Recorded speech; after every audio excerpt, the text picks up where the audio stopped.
میں دن رات دعا کرتا ہوں لیکن قبول نہیں ہوتی، کیا کروں کچھ سمجھ نہیں آتا۔ آج کل ہر دوسرے شخص سے یہی بات سننے کو ملتی ہے۔ آخر وجہ کیا ہے کہ لوگوں کی دعا قبول نہیں ہوتی؟ آج کی اس ویڈیو میں بتایا جائے گا کہ دعا قبول کس وجہ سے نہیں ہوتی۔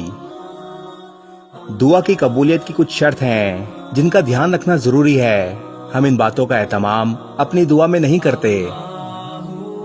جس طرح ایک ڈاکٹر کسی مریض کو دوا دیتا ہے اور اس کے ساتھ کئی چیزوں سے احتیاط اور پرہیز کرنے کا بھی بولتا ہے۔ اگر مریض ان پر عمل کرے گا تو تندرست ہو جائے گا، اگر عمل نہ کرے تو جتنی چاہے دوا کھاتا رہے، دوا کا کوئی بھی اثر نہ ہوگا۔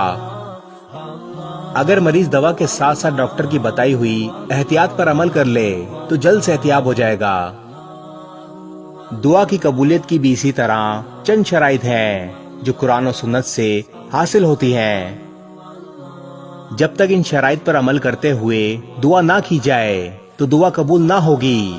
وہ شرائط یہ ہیں: نمبر 1، اخلاص کے ساتھ دعا کریں۔ ارشاد باری تعالیٰ ہے، تم خالص اسی کی عبادت کرتے ہو، اسے پکارو۔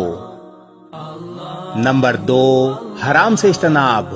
اگر آپ حرام کھاتے پیتے یا پہنتے ہیں تو آپ کی دعا قبول نہیں ہوگی۔ نمبر 3، غفلت اور سستی نہ دکھائیں۔ دعا مانگنے والے کا ذہن دعا میں مشغول ہونا چاہیے۔ فرمان مصطفیٰ صلی اللہ علیہ وسلم ہے، یاد رکھو اللہ تعالیٰ کسی غافل اور لاپرواہ دل سے نکلی دعا قبول نہیں فرماتے۔ نمبر 4، دعا کرنے سے پہلے طہارت یعنی پاکیزگی اور توبہ و استغفار کرنے کے بعد اللہ تعالیٰ سے دعا کی جائے۔ نمبر 5، دعا کرنے سے پہلے اللہ تعالیٰ کی تعریف اور آپ صلی اللہ علیہ وسلم پر درود بھیجا جائے اور اس کے بعد اپنی حاجت کا سوال کیا جائے۔ آپ صلی اللہ علیہ وسلم نے فرمایا، جب تم میں سے کوئی دعا مانگے تو پہلے حمد و ثنا کرے، پھر مجھ پر درود بھیجے، پھر جو چاہے دعا کرے۔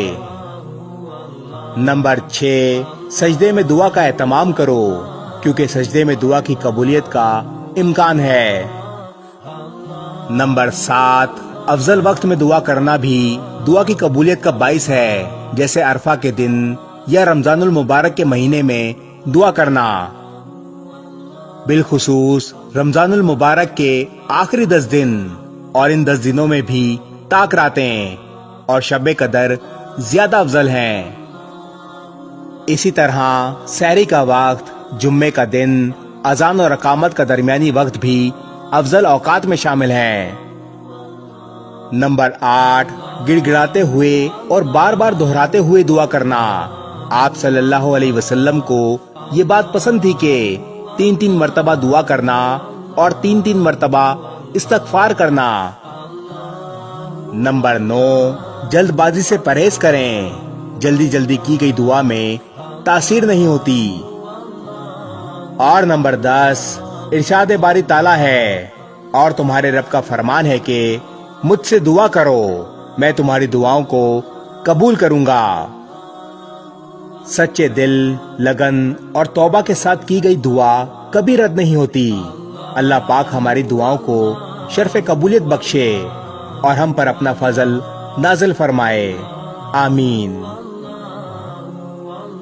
اس ویڈیو کو شیئر ضرور کریں، ہو سکتا ہے آپ کے ایک شیئر سے یہ بات کسی کے دل میں اتر جائے۔